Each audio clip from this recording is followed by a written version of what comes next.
پر. ہمارے ہاں تو شک پہ بچیوں کو ذبح کر دیا جاتا ہے.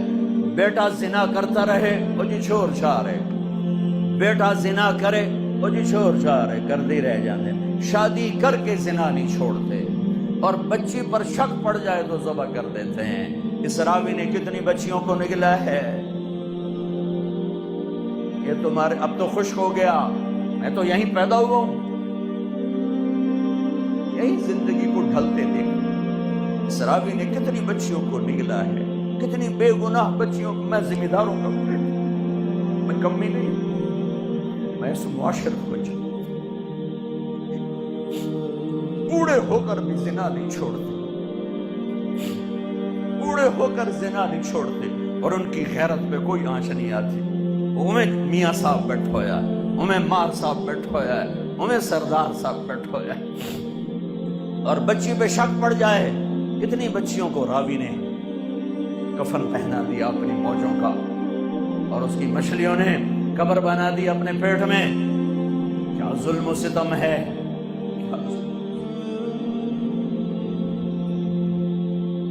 شک بھی پڑے تو گلے دبا دیے, صبر کرتی. میں یہی کی سنا رہا ہوں, میں کوئی باروں آیا. مرد زنا کرتے رہیں, اس بازار حسن کو کس نے گرمایا؟ ان ذمہ داروں نے. میں تو جب سے اس بازار حسن کے گشت شروع کی ہے میرا کلیجہ پھٹ گیا ہے. مجھے تو یہ عورتیں مظلوم نظر آتی ہیں. کون سی عورت ہے جسم بیچنے کے لیے خوشی سے تیار ہو؟ کون سی لڑکی ہے جوانی کا کو بیچنے کے لیے؟ کون بچی ہے جو گھنگرو باندھے گی خوشی کے ساتھ؟ انہیں سرداروں نے گھنگرو بندھوائے, ان نوابوں نے نچایا, ان کے جسموں سے وہ کھیلے. ظالم یہ نہیں, ظالم وہ جنہوں نے ان کے سر پہ دوپٹہ رکھنے کی بجائے ان کے جسم کو نوچا, اپنی ہوس کا شکار نشانہ بنایا. وہ طوائف بن گئی.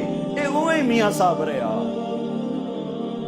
میں یہیں پیدا ہوا ہوں, ذمہ داروں کے گھر میں پیدا ہوا ہوں. میں یہ سب کچھ دیکھا ہوا ہے. مجھے تو یہ بچیاں مظلوم نظر آتی ہیں کہ جو مردوں کی ہوس کی بھینٹ چڑھتی ہیں. رات ایک بچی میرے پاس آئی ہوئی تھی, میاں صاحب میری کدائیں شادی کرا, جتھے گل کرے نہیں ہو آج میرا نال اونج رہا ہے, میں شادی نہیں کر. میری کدائیں شادی کرا.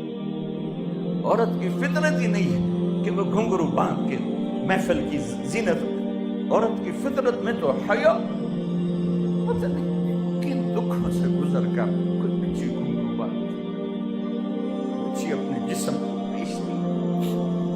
وہ ہیں سولی پہ لٹکائے جانے کے قابل جو ان کے جسموں کو کی قیمت لگاتے ہیں, ان کو عزت کی چادر نہیں پہناتے, اپنی ہوس کی بھیڑ چڑھاتے ہیں.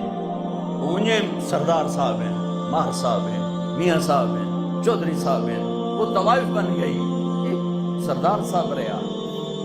میرے نبی فرما رہے ہیں عائشہ کوئی گناہ ہوا ہے تو توبہ کر لے, اللہ معاف کر دے. اللہ اللہ. اور اگر نہیں ہوا تو اللہ ضرور تیرے حق میں فیصلہ سنائے گا. تو حضرت عائشہ 24 گھنٹے سے سوئی نہیں تھی, اٹھ کے بیٹھ گئی, رو رہی تھی, ایک دم آنسو خشک ہوئے. ابا میری صفائی پیش کر. ابو بکر بیٹی میں کچھ نہیں کہہ سکتی. اماں میری صفائی پیش کر. بیٹی میں کچھ نہیں کہہ سکتی. تو فرمایا اگر میں جھوٹ بولوں تو اب سب مجھے سچ مانو گے, اور اگر میں سچ بولوں تو کوئی مجھے سچا نہیں مانے گا. میں اپنے اوپر الزام کیسے دھر لوں؟ میں اپنے رب کو پکارتی ہوں, میں یعقوب کے رب کو پکارتی ہوں, یوسف کے باپ کو پکارتی ہوں. کہتے مجھے حضرت یعقوب کا نام بھول گیا غم کی وجہ سے. میں نے کہا میں یوسف کے باپ والا جملہ بولتی ہوں جو انہوں نے کہا تھا فصبر جمیل واللہ المستعان. اور یا لیٹی تو ایک دم وحی آئی. اب 1 مہینے کے بعد وحی آئی, اور حضرت عائشہ فرماتی میں تو مطمئن تھی کہ جو بھی آئے گا میرے حق میں آئے گا, لیکن مجھے یہ نہیں پتا تھا کہ میرے حق میں قرآن ہی آ جائے گا. مجھے تھا کہ جبریل آ کر کہہ دے گا سب غلط ہے, اور میرے باپ ایسے کانپ رہے تھے اور میری ماں ایسے کانپ رہی تھی. میں قربان جاؤں صدیق کے صبر. فرشتوں سے معصوم بیٹی پہ الزام لگا، ایک دفعہ جا کے دربار رسالت میں نہیں کہا یا رسول اللہ یہ کیا ہو رہا ہے، پورے مہینے میں ایک جملہ بولا، ایک سبحان اللہ، یہ کام تو کبھی کفر میں نہ کیا، آج ایمان کے بعد ہماری عزتوں پہ داغ لگایا جا رہا ہے۔ جب وہی ختم ہوئی تو اللہ کے نبی مسکرائے کہ عائشہ مبارک ہو، اللہ خود تیرے لیے گواہ بن کے آ گیا۔ تو حضرت ام رومان نے کہا بیٹی اٹھو، اللہ کے نبی کا شکر ادا کرو، تو فرمایا نہیں، میں اس کا شکر ادا کروں گی جو میرا گواہ بن گیا ہے۔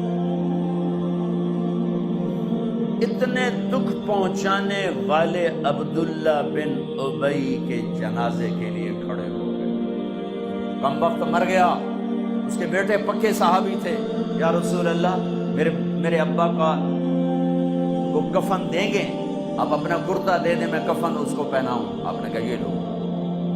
اب کہتے تو منافق ہے، میرے کرتے دونوں کی فائدہ، کہ یہ لو۔ یا رسول اللہ جنازہ پڑھائیں گے؟ کہاں پڑھاؤں گا، آپ کو خبر ہے کہ یہ کافر ہے، میرے جنازہ پڑھانے سے کیا ہوگا؟ کہ نہیں پڑھاؤں گا۔ اپنا کرتا دیا، کفن پہنایا، اس کے جنازے پر کھڑے ہوئے تو سامنے عمر آ گئے، یا رسول اللہ آپ جانتے نہیں یہ کون ہے؟ مجھے بتاتے ہو کون؟ جانتا نہیں تو اور کیا ہے؟ تو کہ جنازہ کیوں پڑھا رہے ہیں؟ کہ اللہ نے کہا پڑھ یا نہ پڑھ معاف نہیں کروں گا، میں پڑھتا ہوں شاید اللہ معاف کر۔ میرے نبی دیکھ رہے تھے کہ یہ امت ایک دوسرے کے جنازے پڑھنا بھی چھوڑ دے۔ میرے نبی جانتے تھے، دیکھ رہے تھے، ارے آپ نے تو حسن حسین کے لیے ہاتھ نہ اٹھائے، تمہارے لیے ہاتھ اٹھائے، ان کو قربانی کے لیے پیش کر دیا، ایک لفظ نہیں ان کے لیے بولے۔